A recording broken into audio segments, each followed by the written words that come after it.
What is up, everyone? Oscar Jay-Z here, back with another Sunday summary. I am so excited to be sharing with you what I've learned today in service.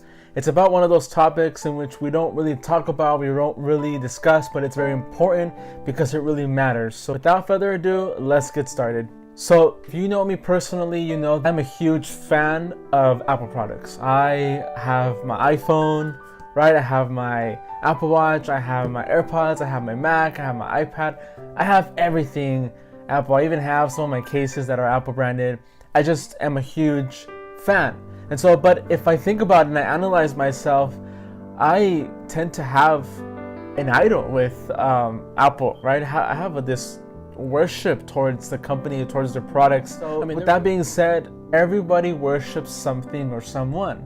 And so it's very clear that everyone has something that they focus, right? That they have all of their focus, all of their worship on, right? And you might be saying, Oscar, but I'm not religious. I'm not in the circle of religion or anything like that. It doesn't matter, right? You have something that you worship. You have something that you focus on, that your life is dependent on, right? And I'm going to give you 3 things that will help you identify those things that are in your life that you worship the most. Okay, so I worship what dominates my thoughts. In other words, what's that one thing that takes over your thoughts? That one thing that you're always thinking about, that even if you're watching this video, you might be thinking about something else right now. When you talk with your friends or with your family, you always have that something in your mind, right? What is that one thing that dominates your thoughts, right? I worship what consumes my free time. What is that one thing that you can't wait to do, right? After school or after work or after watching this video, right? What is that one thing that takes your free time? And I worship what requires my money. What is that one thing that it doesn't matter the price, doesn't matter how much it costs, where it is, you're gonna go and get it. You're gonna go and put money down for it. What is that one thing that you'll pay anything to go or to purchase? Those 3 clues are the things that should help you identify that one thing that just you worship the most. And I bet you anything it's not God. I bet you anything it's not Jesus. Why? Because we as human beings tend to focus on things that are materialistic, that are momentary, that are temporary here on earth. And that is something that we need help. And so only God can save me from worshiping the wrong thing. Only He can do that, right? Only He is capable of helping me, helping us not worship things that are wrong, right? God commands us, because we're His creation, He commands us as His creation to not worship things that are not Him, right? Check this out, the 2nd commandment out of the 10 commandments, it says, you must not make for yourself an idol of any kind, or an image of anything in the heavens or on the earth or in the sea, right? In those days, back in those days, many years ago, people would make gods, right, out of animals, out of trees, and people still do, right? But they would make these idols, these huge images, and people would worship them, right? He says, you must not bow down to them or worship them, for I, the Lord your God, am a jealous God. Why is He a jealous God? Because God made us. There's a difference, okay? Envy and jealousy are different. If you're envious because you want something that you don't have, if you're jealous, it's because you are jealous from something that you already have, you already own, right? So because we belong to God, because we are His, right? He is jealous when we gaze our eyes on something or someone else that is supposed to be His place, right? And so He gets jealous. We are His. And so we have to be very careful in the things that we put our focus on. And not just because of God, because that's where He belongs, but probably because it dominates who we are, right? We go crazy for these things or for this person, right?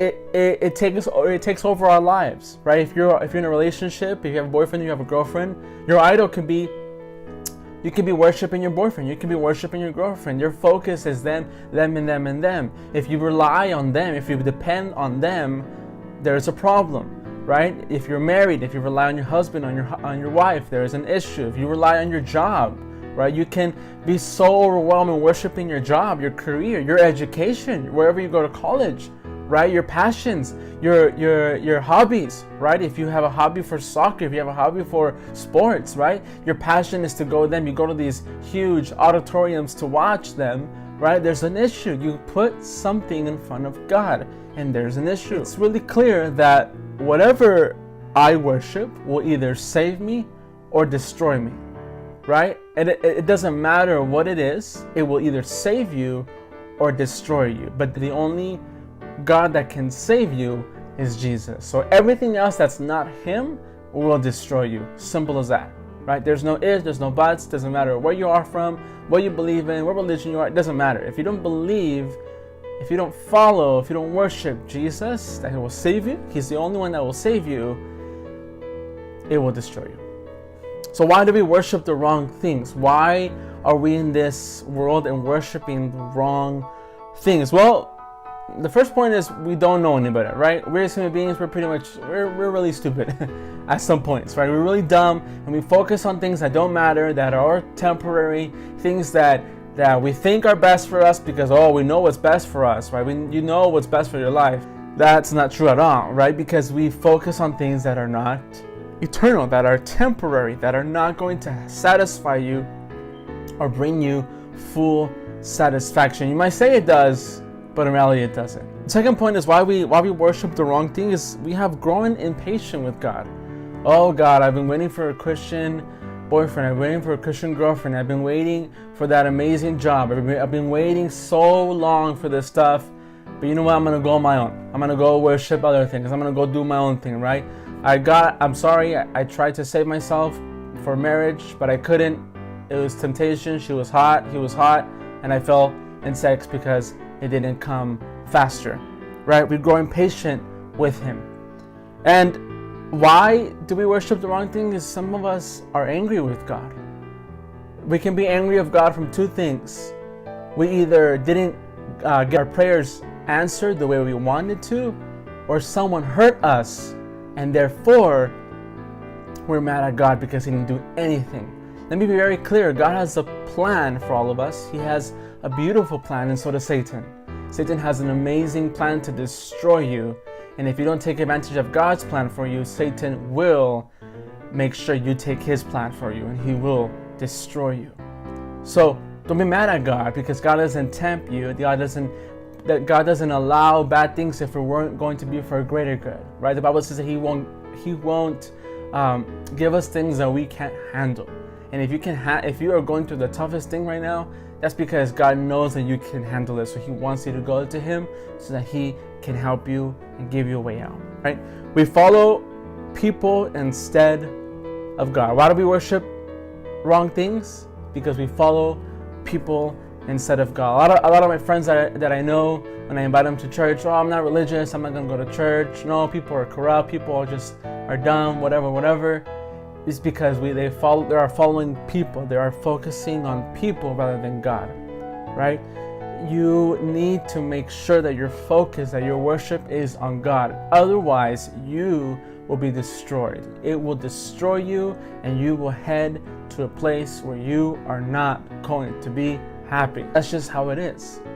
And so if we have things in our lives that are taking the place of God, we ought to be careful, and we need to remove those things. We need to ask God to help us and to put God in His place in our lives so that we can have amazing satisfaction in life. Some of you parents worship your kids, right? Some of your kids are going to be rude to you. You're going to raise them to be brats. You're going to spoil them. Be careful. Don't worship your kids. Kids, don't worship your parents. Your parents make mistakes. They're not perfect, right?